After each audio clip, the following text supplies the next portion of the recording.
Alright, this is one I'm excited for. Today we're going to be using the brand new Horse Heresy Saturnine box to kitbash my own Iron Warriors Abaddon the Despoiler. Using the brand new Saturnine Praetor. He's big, chunky, and glorious, and I think we can make a nice Iron Warrior out of him. I start off by building him as instructed, and you'll never guess what happens. The very first thing I do is kind of a mistake. I didn't like this detail on the shin pad on his right leg, so I shave it off as normal. Don't worry, you'll see what happens later. This guy is big. Look at the size of this leg next to a Havoc. Woohoo! Big boy. Now on his right shin guard, like he's a little soccer player or something, this detail's a lot bigger, a lot more structural. I decided to just chop it off anyway. See what happens. End up chopping it off, shaving it down, and it's not looking so good. I smoothed out the whole thing and I was like, okay, I got a great idea. We'll try and rebuild the similar structure out of green stuff. You know, the thing I'm terrible at working with and never really have sculpted anything. Let's do that. I think, okay, let's tear it off, redo it, start over, blah, blah, blah. I spent like an hour working on this and then I realized, wait a second, there's 6 other Terminators in this box in similar armor. Lo and behold, they have plain shin guards. Could just grab one of these for the start. We take this chest piece that's got some sort of scrolly, doohickey thing on it. I don't care for that. So I'll start chopping it off. Hopefully I learned my lesson from last time. I go real slow and careful on this, trying to pull it away from the edges. It comes out a little bit better. It's a lot of sanding, a lot of filing, and a lot of plastic cementing to smooth it out. And I thought about using one of the 3D printed Iron Warriors helmets I have, but the box comes with a bunch of different head options. There's like a Salamander's one, there's just a generic Space Marine one, and there's an Iron Warriors one. It's got spikes, looks pretty cool. Let's just use that. Now the crotch cover thingy. I hemmed and hawed over this. Do I really want to start chopping things up and changing things too much? I do. I don't really like these leathery strap things. So we got to remove the end pieces and these little studs just to smooth them out a little bit. And then we're going to take some chain. I think this is 2.5mm chain. And slowly and carefully just start super gluing this into place. And get a bunch of super glue over your fingers and get frustrated. But eventually, thanks to movie magic, we get there. Now the Praetor normally has a hammer or some sort of power axe. And those are pretty cool. But we gotta go big or go home, man. Abaddon's got a sick weapon. Got some sort of name, I'm sure.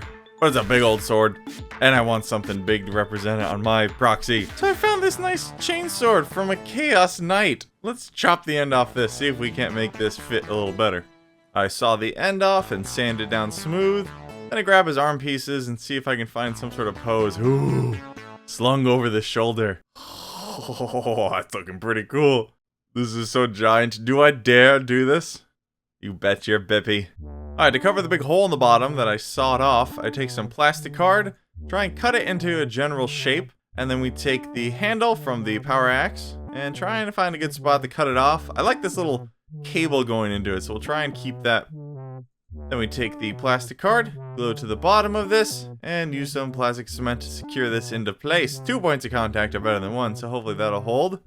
Now this was a little tricky, finding the pose, getting this to work. I ended up using paper clips, drilling them in, bending them a little bit, shoving in some super glue and some green stuff, just trying to make his arm extended a bit, and so he could hold the sword and rest it on his shoulder. So we eventually got there. It took a lot of finagling, but it happened. And it's resting on his giant shoulder, so I can use a little bit of plastic glue to secure it there too.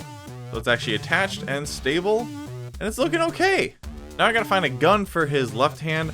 The little dinky plasma looking gun that comes with the kit. It's not doing it for me. I mean, Abaddon's gun isn't that great. It's like strength 6 or something and sustain. So that got me thinking. We tried a couple different guns out, but I was thinking more of an assault cannon thing could work. And luckily I have the spare one from a Terminator. And it looks like that'll fit perfectly. So we can just take that, chop it off nice and flat, and secure it to the bottom of his arm. Also gotta drill out all these wee little barrels. In the armpit, I ended up shoving a lot of green stuff into it, and then I took some Tamiya putty, which I finally found mine. I lost it for like a year. And this stuff basically turns into plastic once it hardens.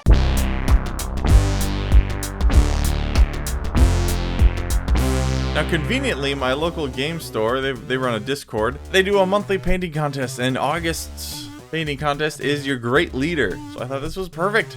Abaddon it is. Let's get him all primed up so we can enter him in that contest. I actually ended up winning that contest back in March, one of those with my Iron Father.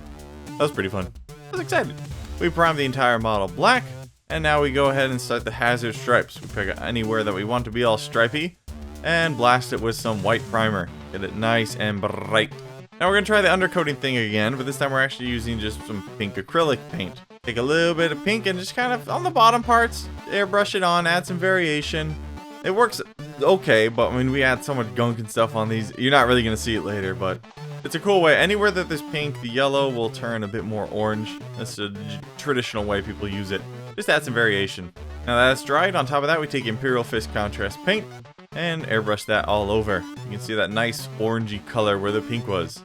Now the worst / best part of doing hazard stripes. All the weed pieces of tape. Why do I keep saying we today? I'm not Scottish. Try and line it up. Try and guess the width of the stripes. I thought an outward angle, kind of jutting out from the head, would look good on the shoulders. And then we have the one little shin guard. And we kind of did an opposite stripe down with slightly smaller tape, which you could see better if my big head wouldn't get in the way. Trying a new camera angle, I think my head gets in the way with it more.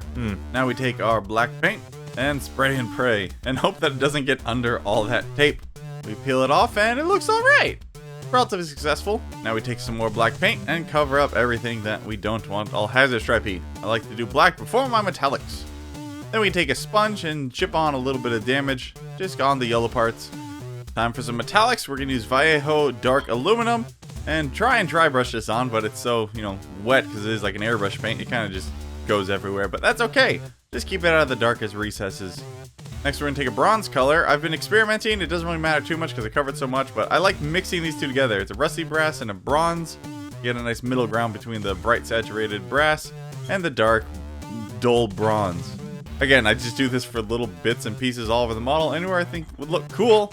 And we're going to cover it up with so much gunk and crap later, it doesn't really matter.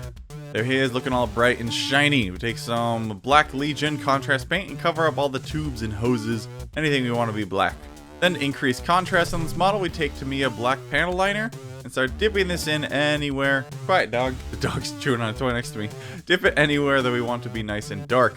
This stuff runs super smooth thanks to its thin, viscous nature. Low viscosity, high viscosity, it's one of those.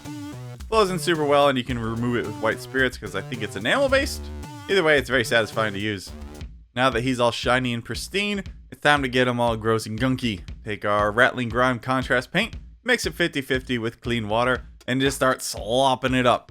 Cover the entire model, trying to keep it off the panels from building up, especially the hazard straps. Don't want to cover those too much, but you want to let it saturate them a little bit to make them a little grimier looking. Now I want to saturate the brass and bronze a little bit more, so I take some Reichland Flesh Shade and cover that. Doesn't do too much, but it warms it up a little bit, helps differentiate it from the cold silverness of the rest of the armor. Now it's time to start some weathering. Trying a new product this time. I've had it for a long time, never actually used it. It's Dirty Down Verdigris. I've only used their rust before. So verdigris is some sort of chemical reaction that happens on like brass or copper or something. So I take it on the brass parts and dip it in. And just like Dirty Down Rust, this stuff dries to a nice matte finish. It was fun experimenting with it. Similar to Dirty Down Rust, the more you water it down, the brighter it gets. So this stuff's super fun just to play around with, especially because it is water soluble. So if you add too much, you can just wipe it away with some water. I spent, several hours just playing around with this stuff. Now to our classic rust. I start with AK Corrosion Texture, just to add some gunk and grime, and shove this anywhere on the model where I think rust would accumulate. Since it dries so light, I take the Dirty Down Rust now, and apply this over those places and anywhere else I want. Again, water soluble, so you can thin it out, you can streak it down. It's a lot of fun. Doing this is one of my favorite parts about this painting process, and I was trying to take extra care on this guy since he is my main centerpiece model. I'm really liking the verdigris now that it's all dried. This bluish greenish color is new to this army, and I think it's really cool. Might need to go back and add to some older models. Now that he's all rusty and crusty, it's time to start the OSL. Take some white ink and shove it anywhere that you want to be hot and bright, like the barrel of his gun, the chains on his giant chainsword, and the vents on his back. Let this dry, then come back in with the white ink and an airbrush and start spraying a little bit more around to finish off the white effect and also add a little bit of glow. Like less is more with this, but I always tend to overdo it. Now we take our fluorescent orange, aka ink, and slowly start applying this. This stuff takes forever. Like honestly, probably 20 plus layers on this is very thin. Slowly applying it. Then you take red fluorescent ink and spray this all over, trying to avoid the deepest recesses where the orange is. Basically, the idea is we're cooling things off. As you get further away, the core of the heat is yellow, and then orange, and then red, and then dark red, and then silver. So to kill that heat and some of the saturation, then you take plain red ink and spray that even further away, cooling it down even more. Now we take the liquid pigments, starting with the light orange, and dip this into the recesses to really heat it up. This stuff's super weird. It's a nail base, so it is removable, which is good because I go in and I spend so much time on this, adding it, removing it, adding it, removing it. I think I tend to overthink this stuff, but it's still fun to play around with. It dries lighter, and it's kind of sandy and textury and grainy looking, so interesting to work with. Still getting a hang of it, even though I've used it in like 10 different videos. I also take some plain orange pigments and start dipping it into the recesses of the chainsword, which is very satisfying. Trying to make it seem like there's a little bit of internal heat there, trying to blow through the structure. Oh, while that's all drying, I think we'll do the eyes. I dip in a little bit of white paint, try and get it just on the raised part of his little tiny lenses, and then I take some striking green contrast paint. I pour this in, and then I go back with the brush, and I just start removing it, letting it absorb it until I see the whites of his eyes poke out a little bit. So I want those white, but the surrounding areas to be green. Now comes the dry brushing part, and I know this is more realistic, and this is how it's supposed to be done, but looking at it on the footage, I almost like it better before I dry brushed it. So the idea is as the metal cools, gets further away from the hot internal parts, it should start to darken and turn back to more metallic, but I feel like I always overdo the dry brushing, and then I end up regretting it. That's fine. I take dark red, just red and black mixed together, start dry brushing this on, and then we mix in a little metallics and go even further out, and start dry brushing that on. Actually, again, looking at it now, it's not too bad. It's so different when you're staring at a model for a whole week painting it, and then when you go and you stare at this footage later on, it messes with your brain. You get tired of looking at it. Now that I've had a couple days, Oh yeah, and then right here, I get freaking, I dry brush on the big orange ball core part. Both sides I did it, and I try and use my spit to wipe it off, but no, didn't work. I want the vents on his back to be a little bit darker, so I go in with the brush and just try and touch a little bit of that dark red paint just to cool them off a little bit, add some definition. Now I take my red oxide pigment powders, really watered down in this big old jar, and I can kind of touch those in there, add these to some rusty parts or some dust accumulation. This is always fun to do. It comes out really orange and really dusty looking, super matte, and matte things always look great on top of metallics. The metallics are generally shiny and glossy.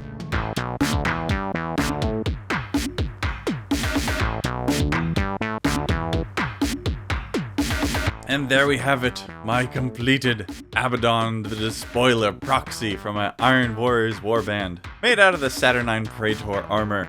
It's awesome. Oh my god, I love him so much. It makes me want to cry. Oh, went a little overboard on the rust and the verdigris and the molten effects, but so cool. And it's not that hard to paint, honestly. This took me a couple days. Looking at the footage now, I'm noticing some mistakes I want to go fix. Like the metallics dry brushed on his hand and gun it's way too cool. It's sticking out. It needs to be warmed up. So I'll just airbrush on some rattling grime. That should make that more coherent with the rest of the armor. But stuff like that, I don't really notice till I have it on a giant monitor in front of me, filmed with a 4K camera. Also, there's that hair on the chain blade, but we won't talk about that. This guy was so much fun to build and paint, and I love it. I have all the other Terminators in the box. Those, I already have obliterators. I can make some more obliterators out of them. I'm also going to take the big old turret thing and try and make that into a defiler. Don't know if that's gonna work. I'm gonna try and make the legs more bendy and mechanical, trying to make it look like a spider. We'll see if that works. The Mark II guys, I'll turn into some Chosen that hopefully this Abaddon will lead. And the big Dreadnought, I don't know what to do with him. He's giant. But this was a super fun project to work on. I'll spend a little more time with him, and then I'll enter him to the painting contest at the Dice Dojo in Chicago, Illinois. Because he's, I love him so much. I know I keep saying that, but just watching the footage, I just get to marvel in his beauty as he slowly rotates. Leave a like if you enjoyed. You can also check out the C Top Tabletop Discord, where we hang out, work on projects together, get feedback, and argue about how you spell Gellerfield. See you next time. Bye!